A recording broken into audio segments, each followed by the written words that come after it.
SGU is my favorite of the three because it's evolved the tools and the talent both in front of and behind the camera to create this beautiful show, a dark show, a more realistic show.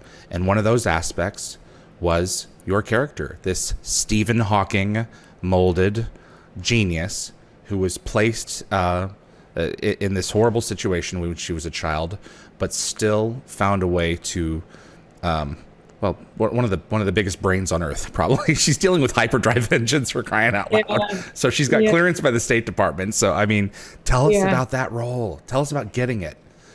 So getting that role is actually probably my favorite audition story in my entire career. Because I'll tell you how it went. So I want to say I was like something like 26 or so when I got the part. I was mid-20s when I got this role. Yeah. I was auditioning for something else. I was auditioning for this show that was made by I forget what it's called, but it was made by the guys who did Baywatch. It was a pilot. I don't know if it actually went to series, but the guys who did Baywatch, it was a real Baywatchy show. It shot in Australia, and I was auditioning for that.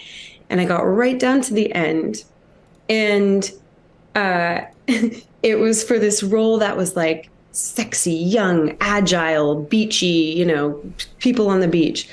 And she's a marine biologist, but surfs and swims. And before I went in for the final meeting, I got a note from the casting director, and they said, just really come in. You're going to meet the whole creative team for this show. Really come in with like youthful energy, agile energy. We want to feel athletic. We want to feel beach. We want to feel young, 20s, really like sexy, beachy. I'm being like, okay, sure. So I went in, I did the best thing I could. The other two girls I remember were like perfect, like beautiful, like, little cutoff shorts and bikini tops. And I had on like a flowy, some kind of palazzo pants or something. So it's like, I might be getting this a little bit wrong in my interpretation. But I went in, did the audition anyway, did my best version of like agile, athletic, sexy, beachy, young. And the casting director chased me out of the room and he said, hey, so you're not going to get this part. This is not going for you. But I was watching you thinking you just solved a problem for me because I have this other role that I think you'd be perfect for. Call your manager, tell her it's Amanda Perry, Stargate Universe. And I was like, okay, cool. Like, I'd love to go to Stargate. I called my manager. I was like, I'm not going to get the beach thing, but the Stargate. And she said, that's weird. Like, usually if there's a part that you're right for, it would be on my radar. And this one's not ringing a bell. So she's like, I'll look into it. And she called me back and she was like, well, it wasn't on my radar for you because the character is listed as a 40-year-old quadriplegic. And I was 26 trying to be athletic. And she was like, we just didn't think that you would be the right fit for this. And so then but anyway, I was like, well, let's see if I can get it. And I went in, got it.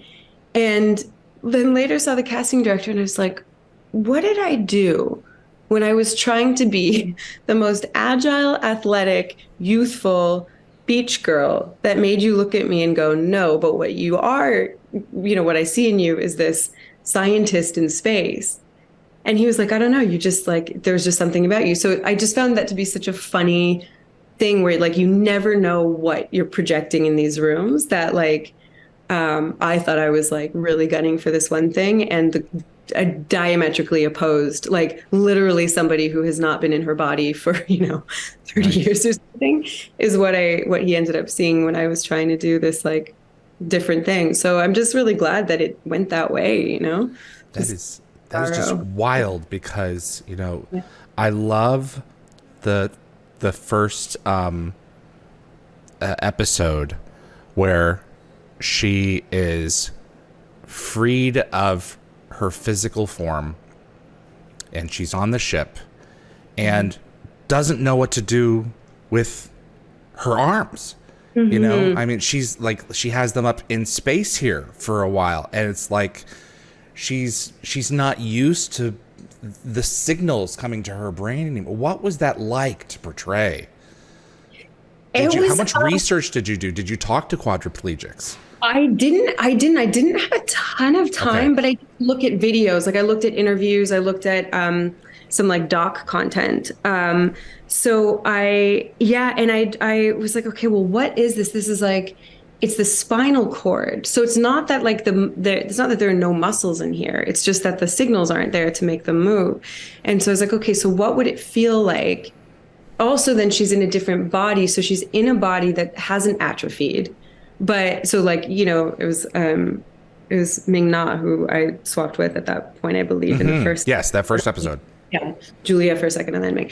And I remember being like, okay, so the muscles aren't atrophied because it's someone else's body, but my familiarity with moving them is still, not really there. So what would it feel like? And I just remember thinking, like, I don't think she's aware of the weight of hands. Like, I think hands, like, the weight of them feels like a thing she's getting used to. And even just like the dexterity of fingers, like the things that are more nuanced than like, large limbed movements, and being like, I was like, I think she's really enjoying. I think there's some enjoyment and a little bit of fascination, but also, it doesn't really get that you can, just drop your hands and those like that. There's some kind of like connection to the weight of arms and hands that feels new. And I remember a moment of eating a gooseberry or something. There's like a little like berry and pulling and it's like, yeah, like that kind of like fine motor stuff. Like, what does that feel like in feeding yourself? And what does it feel like to feel, feel food, like just like that kind of process. And I was even thinking, like, to what extent can she feel, like when she drinks something, like, can she feel her body? Is she aware? So just trying to let everything be a discovery and to be really conscious, like trying to be consciously aware of like, well, what does it actually feel like in a body? Like, what does it feel like to be in a body? And it's amazing. I mean, like if you have any meditation practice or anything like that, you kind of know, like, you do body scans and if you pay attention, you get surprised. Like there's stuff that we're not consciously aware of in our own bodies all the time. So just trying to bring that sense of newness and discovery and like pleasure. I think that was the thing I wanted to explore with her, was just the pleasure of like touching and sipping and, and then of course it evolves, but that It's funny because these people are in a dark place, old, cut off from humanity.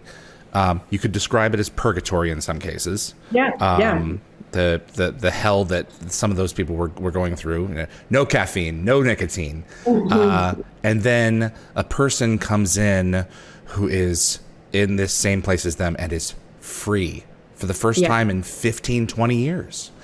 And it's like putting yourself in that place and trying to understand, that while she's in this world, she is, she's free. That it's a wild sci-fi idea. And the fact that when it's over, she has to go back. Like this body is on loan. On loan. And the first one couldn't make it. The Vanessa James, she couldn't handle it. Doing and also the idea that accomplishing the mission means leaving this freedom, right? Like that, like I'm here to do a job, and once I'm done the job, that's it. And so I want to do the job well. It's like competing goals, right? Like I have the goal to like excel at what I do and to solve this problem that needs solving, and also solving that problem means I'm not needed anymore, and that means I need to go back. And I think that was a complicated thing to play, but I think it was it's interesting because even later on in the episodes that I was able to do where Amanda becomes the consciousness in the where the physicality of that one is different, because I was like, okay, she's not really in a body now. She's like, she runs down the hallway because she's like a little bit more of a ethereal spark or something at that point. So I wanted to make that a little bit different. And, but also even being able to be sitting playing chess with Rush, having this deep love with Rush, also simultaneously scanning the systems to try to solve problems, also investigating like curiosities out in the universe, because the consciousness where it was able to do multiple complex tasks at once, that she still would rather just be a human being. Thanks for watching this clip from Dial the Gate. You can find the full live stream shows on our YouTube channel or visit dialthegate.com for the complete schedule. See you on the other side.